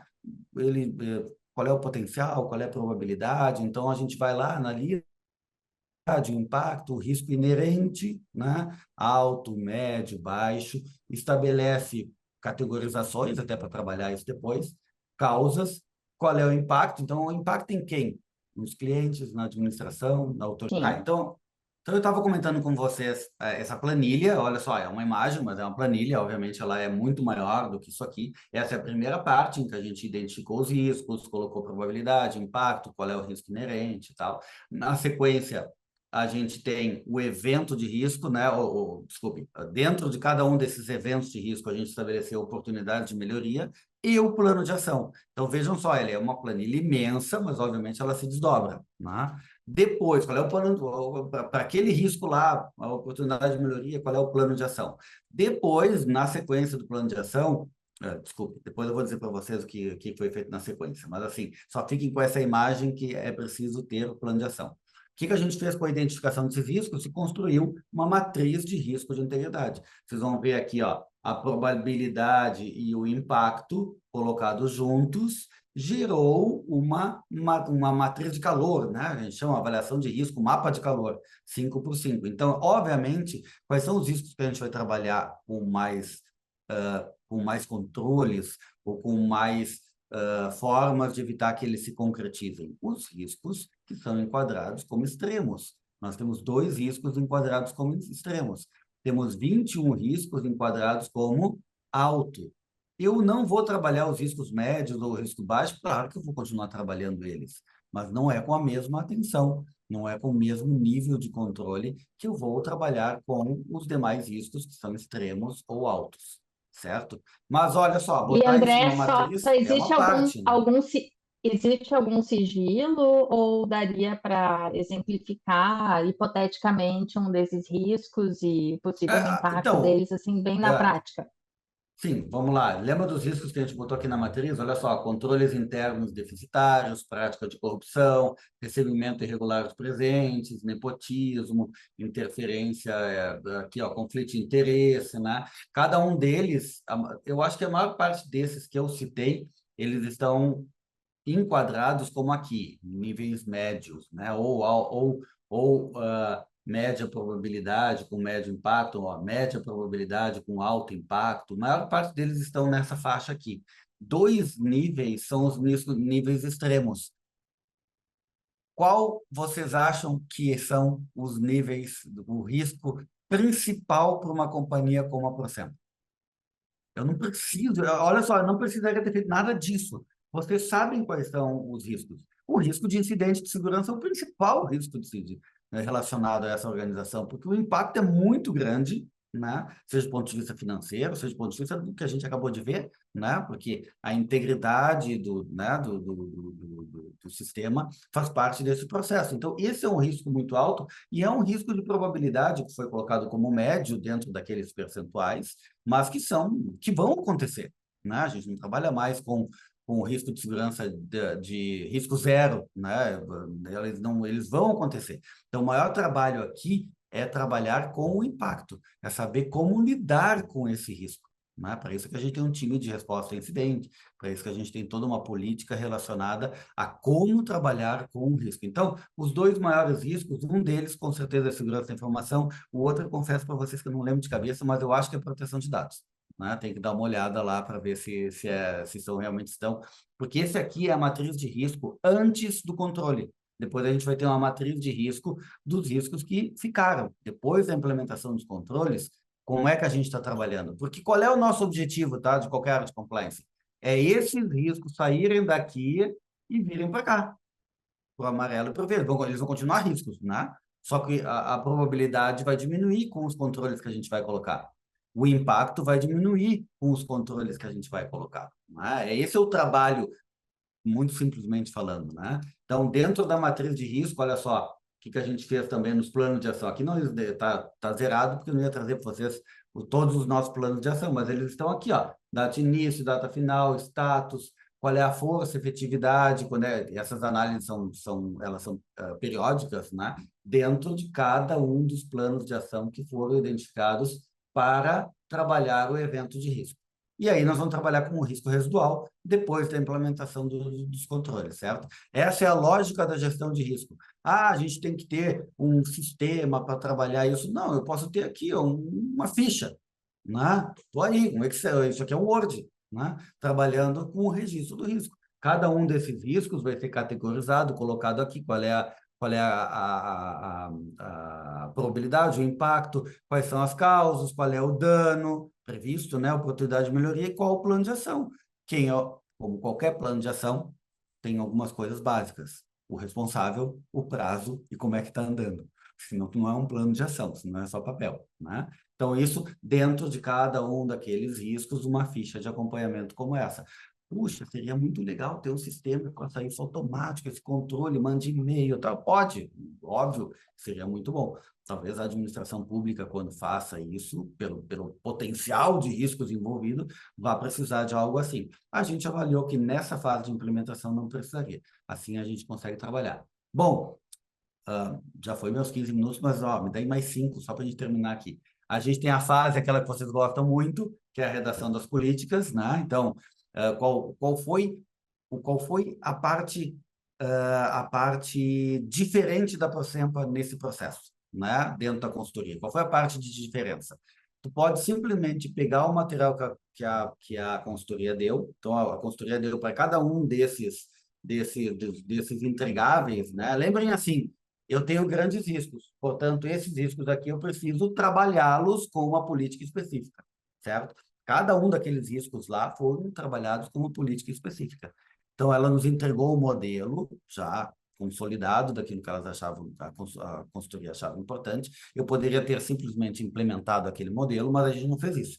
A gente fez uma análise crítica dentro da nossa área, passamos pelo Comitê de Auditoria Estatutária, passamos pelo Comitê de Ética e Integridade, aprovamos na diretoria executiva e depois aprovamos no Conselho de Administração. Em cada um dessas fases, teve uma discussão, teve uma apresentação, teve eu diria assim, uma participação, pelo menos, do que a gente chama de alta administração. Isso quer dizer que o documento está perfeito? Não. Isso eu costumo dizer muito aqui, né? Mais importante é a gente botar isso no mundo real, e quando a gente botar no mundo real, aparecem coisas erradas ali, né? Tipo, olha, aquele processo que vocês estão pedindo para fazer ali, não dá para fazer. Não vai ser nem a primeira nem a última vez que a gente acha que dá para fazer alguma coisa e chega no mundo real, não dá. Tá bom, então vamos lá, como é que a gente pode fazer? Vamos mudar o documento, vamos fazer uma nova versão. Tá bom, não tem problema nenhum. Só o que não dá, isso a gente brinca muito aqui, o que não dá é para estar escrito uma coisa no documento e não ser cumprida. Tá? Então, assim, se não dá para fazer, vamos sentar de novo, vamos ver como é que a gente faz alguma coisa para que a gente cumpra aquilo que está escrito. Então, vamos lá, eles fizeram grandes rodadas com os principais documentos, depois tem uma lista ali desses documentos, mas passou por esse processo todo. Então, aqui a lista de documentos, tá, que nós já temos, olha só, a política do sistema, o código de conduta vai ser revisado novamente agora, a política de conflito de interesse, com brindes, hospitalidade, diretrizes no âmbito de licitações e contratos administrativos específicas, lidando a questão do conflito, né? Diretrizes específicas para nomeação de cargos de administração, nossa, polêmico, mas assim, muito legal quando a gente conseguir fazer a implementação, porque vou dar um caráter bastante técnico para esse processo, que já existe na lei das estatais. Política de prevenção e enfrentamento ao assédio moral, sexual e discriminação, uma política muito ligada a essa lei, às leis novas aí, que deram essa responsabilidade também para as novas CIPA. Política de transação com partes relacionadas, para nós, fundamental, já que a administração pública é uma parte relacionada, então, para a gente, isso é fundamental, está muito claro. Política de apoio a eventos, de patrocínio, de dividendos, o que fazer, se tem resultados, não tem e tal. Gestão de risco, controles e essas políticas. Algumas dessas políticas já existiam e foram refeitas com essa lógica, certo? Além disso, tem as políticas mais ligadas à segurança da informação, como eu disse, então tem a política de privacidade, segurança da informação, resposta a incidente, todas elas fazem parte desse processo, né? Depois, nós fizemos uma avaliação do canal de denúncia, normalmente uma empresa privada talvez contratasse isso fora, nós temos o MIOV da prefeitura. Então, a gente chegou para a consultoria e disse, olha, se nós pudermos continuar com esse sistema, se ele atender aos requisitos da ISO, nós gostaríamos de ficar, porque é o sistema da administração pública, a gente quer estar alinhado ao sistema da administração. Fizemos uma pequena mudança no fluxo lá interno e tal, para atender ao que dizia ISO. Bom, estamos aí com o fluxo, né? A gente tem que... Isso está pendente ainda, a gente precisa ainda aprovar, mas já está constituído, né? Esse regimento interno, todo o procedimento a ser feito com a denúncia, que é feito após a denúncia recebida, né? É esse fluxo, olha só que bonitinho, isso eles construíram, a gente fez algumas alterações aqui para incluir o Comitê de Ética e de Integridade dentro desse fluxo, obviamente vocês não estão vendo, mas enfim, pensem num fluxo de atendimento a uma denúncia, né? A análise preliminar, o que é feito, para quem vai, para quem não vai, etc. E estamos numa fase, ainda é preciso construí-la, né? Que é a fase dos contratos de gestão e dos termos de adesão, né? Então, a consultoria coloca isso como uma obrigação, né? Do ponto de vista da ISO, que é o que nós estamos perseguindo, né? A certificação. Os gestores assinam um contrato de gestão relacionado à integridade, né? Os gestores aqui, alta e média administração, todos os gestores, e os funcionários, a partir do processo de treinamento, assinam um termo de ciência, né? Um termo de ciência daquelas políticas que eles foram treinados, etc. A gente não está trabalhando com um termo de adesão, porque como é um regime de CLT, ele faz parte já inerente ao contrato de trabalho. Então, o que os funcionários colocam é um termo de ciência daquelas políticas que estão sendo colocadas. Também a fase de monitoramento aqui, que é os KPIs, né? Os indicadores chaves de performance do sistema de integridade, é muito interessante, a gente está implementando eles, mas são fundamentais para um sistema de gestão, o acompanhamento do próprio sistema, né? Como que a gente está com metas específicas de implementação e de sequência, e a comunicação e treinamento. Puxa, aí queria ter mais tempo para falar sobre isso, mas é talvez a parte mais importante de todo o processo, não é a mais importante, mas é a mais importante para a gente manter o processo vivo, né? Que é o plano de comunicação, que envolve, aqui nós fizemos antes, então, uma série de trabalhos, né? De comunicação interna, a respeito dos principais pilares. Nós construímos agora o que a gente chama de pílulas de compliance, então vai para o e-mail de todos os funcionários, vai para os grupos dentro do sistema essas pílulas, né, específicas. Cada uma das políticas gerou uma pílula e a gente vai dar sequência a isso permanentemente para disseminação, informação e reforço da cultura de ética. Lembrando que respeito ao ambiente de trabalho, tudo isso faz parte do nosso processo, né? Não é à toa que temos aquela política do combate ao assédio, discriminação. A consultoria construiu, vocês não vão conseguir ver, mas assim, e eu também não vou passar ela toda. Você consegue ouvir? Não, né? O Não, não, som dá não, para né? ouvir, dá para Mas ver assim, o só para você ter bonequinho uma se ideia, mexendo, mas... Exatamente. Então, o teste, esse é um vídeo de comunicação e treinamento, veio junto com a consultoria, agora a gente vai implementar junto com um trabalho na escola ProSempa, ou seja, a gente vai fazer o treinamento novamente e esse vai ser um vídeo que vai ser passado para todos os funcionários, né, da ProSempa. Você vê que é um pouco do que a gente está falando aqui, né?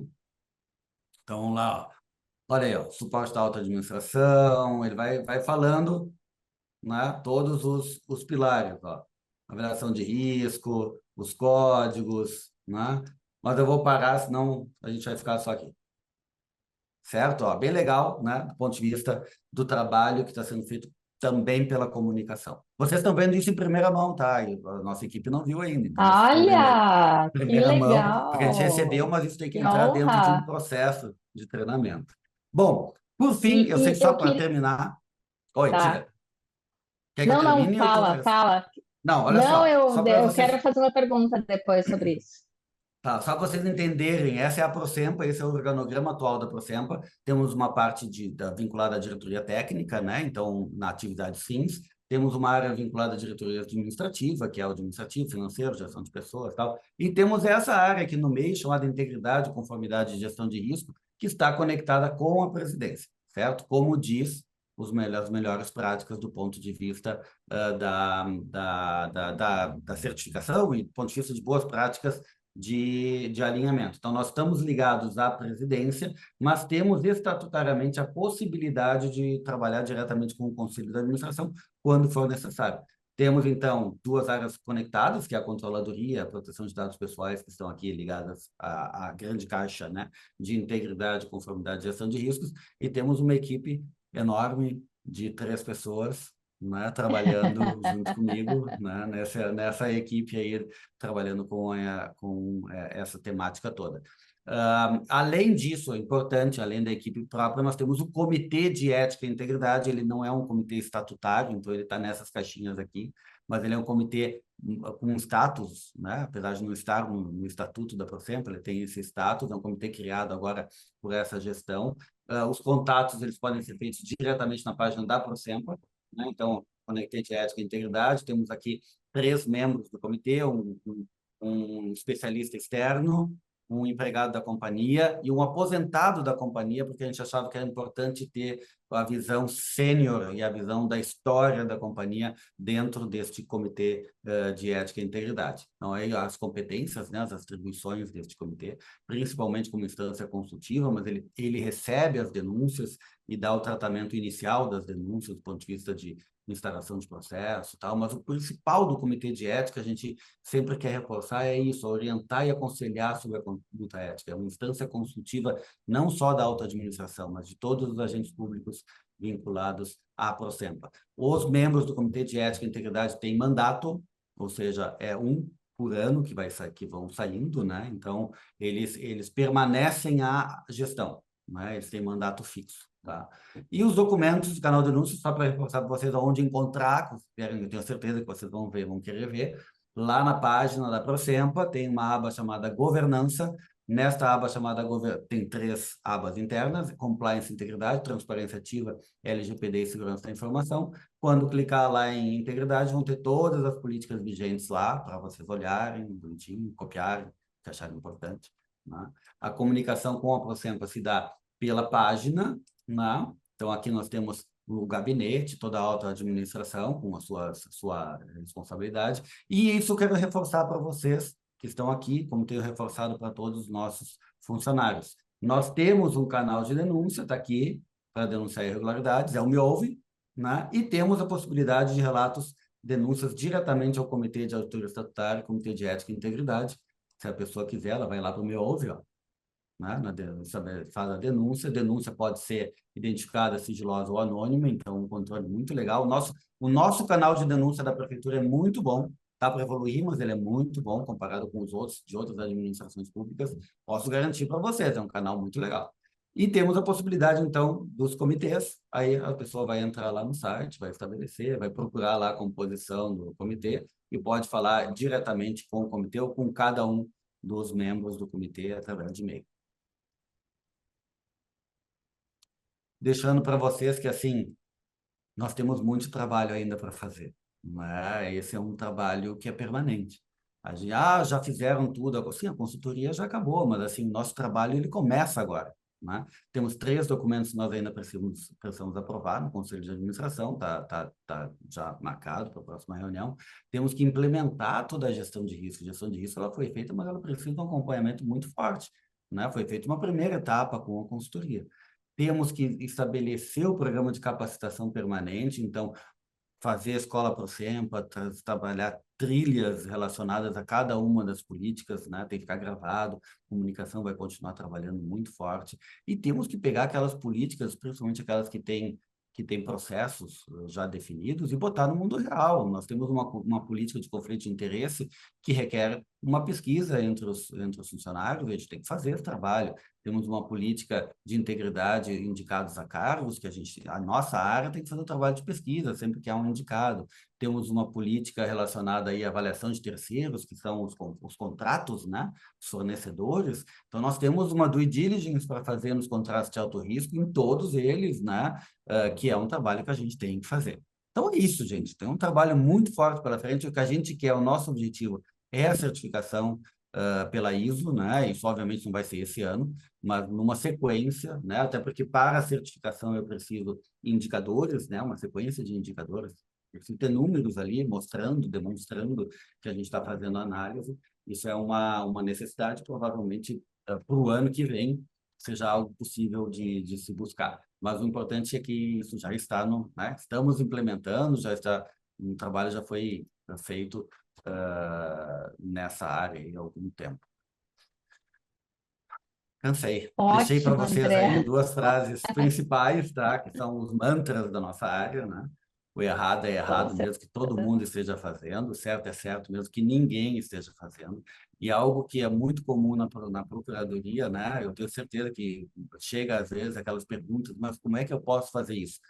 Se é errado, não tem uma maneira É certa de errado, não fazer tem isso. como É fazer. errado, É. não tem como fazer, né? Então, eu acho que são alguns mantras do nosso dia a dia que a gente lida e que é importante reforçar. Agora eu vou tomar uma água, tá, Obrigada. cara? Eu... Ótimo. Eu quero colocar principalmente para aqueles que estão aqui, que são do nosso programa de residência e os servidores, que eu acho que o André conseguiu deixar bem claro que tem coisas que a gente estuda para ser servidor público ou enquanto é servidor público, como, por exemplo, a vedação ao nepotismo, ou que então quem trabalha ali na área de contratos, que eu não posso contratar a empresa do parente do servidor, enfim, do parente do dirigente. E todas essas coisas, elas parecem vir em caixinhas separadas, né? E eu acho que tu deste bem a visão de que um programa de integridade, ele coloca isso tudo junto, num acompanhamento contínuo, num aperfeiçoamento contínuo, monitoramento contínuo, para que os riscos sejam mitigados, e que se proteja tanto a administração pública de riscos de imagem, daquela interpretação de que na administração pública sempre se faz coisas erradas, é, e também para preservar, como tu disseste, para que as forças estejam concentradas na realização do objeto principal da empresa, né? E eu queria fazer uma pergunta a partir disso e da tua fala de que esse trabalho é permanente. Eu vi que o setor ali, ele tem um caráter de permanência agora, né? Ele não existia enquanto setor antes. Ele foi Nós implementado há sempre menos tempo. tivemos uma gerência de controladoria. Então, do ponto de vista de responsabilidades, de compliance, não, mas como responsabilidade de controle interno, sim, né? Era essa área que faz a relação com os tribunais de conta, com a CGM, com as auditorias, né? Então, enquanto controladoria, sempre existiu, né? Dentro da Procel. Uhum. Como uma área com esse nome que a gente colocou agora, integridade, gestão de risco e conformidade, né, essa foi uma criação agora, né, no organograma vigente, para dar essa estrutura mais permanente. né? Mas, assim, isso Uhum, está previsto na lei das estatais, né? Então, é uma questão de colocar no sim. organograma algo que já estava previsto na lei. A gente não inventou nada, né? A gente só disse, olha, isso precisa ter uma Uhum, previsão ali uhum. estatutariamente. Não, mas é que a lei já existia e isso foi construído com esse Isso. conceito a partir Agora, de sim, um momento mais recente. E como está sendo encaminhado para que isso seja preservado? Porque, enquanto estatal, ela também está sujeita às alternâncias de poder típicas da administração pública, né? Está sendo feito algo para que isso seja mantido? Quais são os mecanismos para que o programa não se desfaça, né, no momento sim, em que sim. acontece a alternância do poder? Eu acho que essa é uma grande preocupação, e a gente está num ano eleitoral, e eu acredito que haja uma preocupação de preservar toda essa construção. Deixa eu te dizer uma coisa que eu aprendi nesses 3 anos e meio aqui, na administração, não aqui, mas na administração como um todo. A parte formal disso já existia, né? Já existia. Estava lá na lei das estatais, estava no estatuto da companhia, claramente, a necessidade dessa área, necessidade desses trabalhos. Então, assim, criar lei, criar isso não, isso assim ajuda, claro, justifica, possibilita o controle social, o controle, né, externo daquilo que está ali previsto nas políticas e nas leis. Mas mais do que isso, e é esse o ponto que eu pretendo muito reforçar ainda nos próximos meses, a companhia precisa ter isso como um valor, certo? Os funcionários da companhia precisam ter isso como um valor fundamental, esse processo dentro da companhia. Porque se os funcionários tiverem isso como um valor, não vai ser a gestão que vai dizer que não, sabe, não vai querer. Ah, acho até que é possível fazer movimentos de maior ou menor apoio, né? De dar mais recursos ou menos recursos, mais condições ou menos condições. Isso, de fato, sempre vai acontecer, né? Mas a estruturação da área com um caráter de permanência passa pela própria companhia. Se a Uhum, companhia não der valor fundamental a isso, não vai adiantar nem estar no escrito no papel ou no estatuto. Não vai. Então, assim, o importante é as pessoas terem essa ideia de que essa área não é uma área que quer burocratizar o processo, mas que está trabalhando diariamente para o fortalecimento da companhia enquanto uma entidade estatal, enquanto, uhum.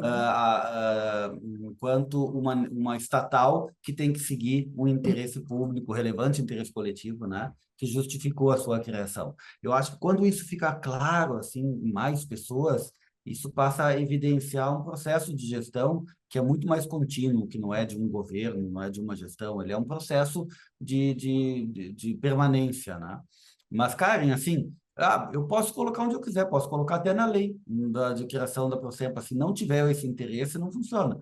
Eu acredito também que a gente possa evoluir, na medida do possível, naquilo que se chama de controle social, ou seja, talvez nem só os próprios funcionários, mas a sociedade como um todo passar a exigir isso, né? Porque isso Uhum. qualquer um de nós pode exigir no futuro, né? Qualquer um de nós pode dizer, olha, está previsto lá na lei, eu quero que vocês publiquem aí o trabalho que está sendo feito e tal, etc. A Câmara de Vereadores pode fazer, deve, inclusive, fazer esse papel de cobrar determinadas ações. Acho que isso é uma cultura que a gente tem que evoluir nós mesmos, né? Mais do que a própria companhia. Com Mas é certeza, isso. com Não tem uma certeza. regra E eu para acho isso. que a ideia, e eu acho que a ideia até de trazer esse tema à tona é de promover essa cultura também, é de algum modo contribuir e dizer para todos os que estão presentes e que já são da administração pública que o programa existe, que ele está aí, que ele está acontecendo, que ele está em formação, que ele precisa de continuidade, que isso é um valor que é importante tanto para a sociedade quanto para quem é servidor público. E eu acho que aí está a beleza da coisa, né? É saber que ele Eu não sou tem fim, apaixonado por ele é isso. permanente. Eu não sei Ele é se ficou permanente. evidente assim. Não sei se eu consegui evidenciar, mas eu sou apaixonado por esse tema e não é só por uma questão técnica.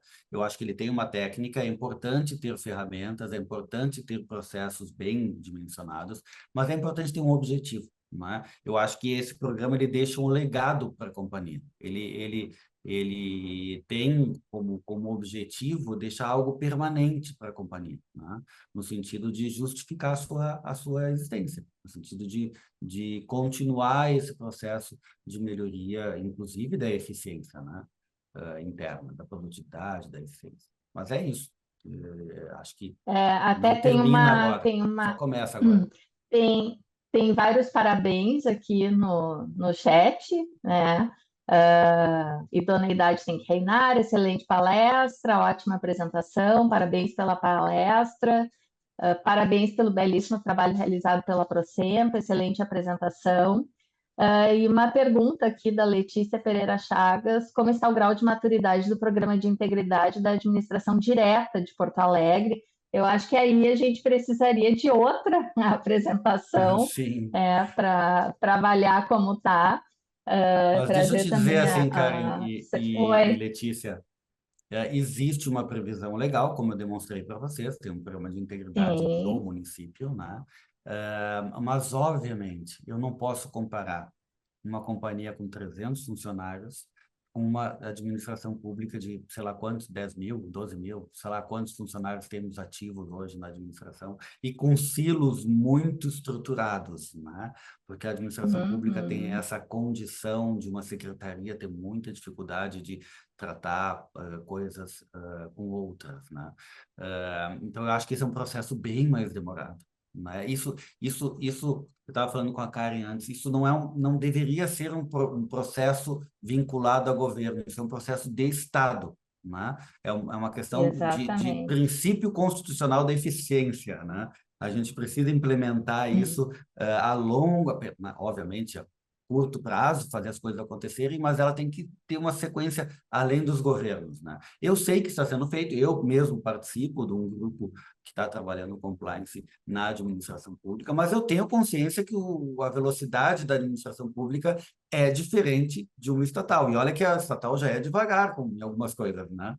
Mas a gente tem desafios muito fortes. Eu acho que a gente vai Não, conseguir mas eu começar a acho que a implementar a gestão de velocidade risco. eu acho que a velocidade é completamente diferente. Quando eu trabalhava em sala de aula com os alunos de direito administrativo, eu gostava de desenhar a administração pública com pessoas e algumas características. E eu colocava as estatais, né? Era assim, tinham a empresa pública, a sociedade de economia mista, eram sempre assim, usavam um patinete atômico, usava Uhum. alguma coisa com mais velocidade do que, por exemplo, uma autarquia ou do que a administração direta, que tinham outra velocidade, andavam a pé.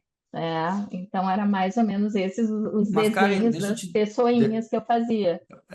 deixa eu te dizer uma coisa e respondendo também a colega aqui. A velocidade quem dá são vocês, tá? É a cobrança que é feita pelos servidores públicos que vai dar velocidade a esse processo. A participação dos servidores públicos também nesse processo. O compliance, por mais que tenha essa questão do topo, da questão do apoio da alta administração, ele tem que vir também de baixo, ele também tem que vir de todo mundo que está trabalhando, ele tem que vir de uma cobrança do ponto de vista, olha, né, o pessoal lá da divisão de licitações está olhando essa cláusula aqui que tem que ter nos contratos, né? Está sendo cobrado dos fiscais do contrato que eles olhem na renovação, né? Eu acho que é um processo de todos nós, a gente está envolvido com milhares de coisas, e às vezes a gente não quer mais uma para se preocupar, mas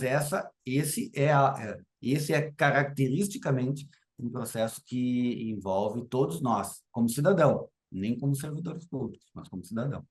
Com certeza. E se houver a cobrança social, melhor, porque o gestor ele sempre vai se movimentar mais para tentar atender onde tem aquele clamor público que está lá exposto e que está incomodando, né? Então, eu acho que é um papel de todos nós, como tu falaste. Mas eu acho que a gente vai se encaminhando então para o encerramento, André. Acho que tu conseguiste muito bem. Eu estava apavorada com a quantidade de lâminas que tu falaste. Eu disse assim, não, ele não vai vencer isso, né? mas eu acho que foi no ponto certo e com o tamanho certo. E só Que tenho a te bom. agradecer, foi muito didático, até o pessoal está colocando aqui parabéns pela palestra e pela didática. E eu acho que Que bom, sim, que bom. Tem os acho meus que és contatos aí, gente, na tela, ótimo tá? palestrante. Fiquem à vontade. Teve gente que pediu o material, isso dá para a gente disponibilizar, então. Tá, eu só vou tarjar algumas coisas, se tu me permites, Hum. especialmente as questões mais Ah, com internas, e certeza. especialmente porque, assim, Sim, essa metodologia, ela é da consultoria, né? Então, obviamente, eu não estou sim, dizendo nada sim. demais aqui. É aquela história de quem faz livro de receita, né? Ele não esconde absolutamente nada da receita. A receita está ali, é só seguir, né? Mas tem algumas coisas ali que eu quero só dar uma olhadinha antes de passar para vocês. Tá certo, então. Tá bom, gente? Muito obrigado. Quinta-feira teremos novamente nesse horário mais uma palestra e acompanhe então que a gente vai divulgando atualmente por e-mail, porque a gente está sem rede social da PGM ou pelas redes particulares. Tá bom, gente? Muito obrigada. Obrigada, André. A gente se vê por aí. Um abraço a Eu que agradeço, todos. pessoal. Bom Um trabalho. abraço.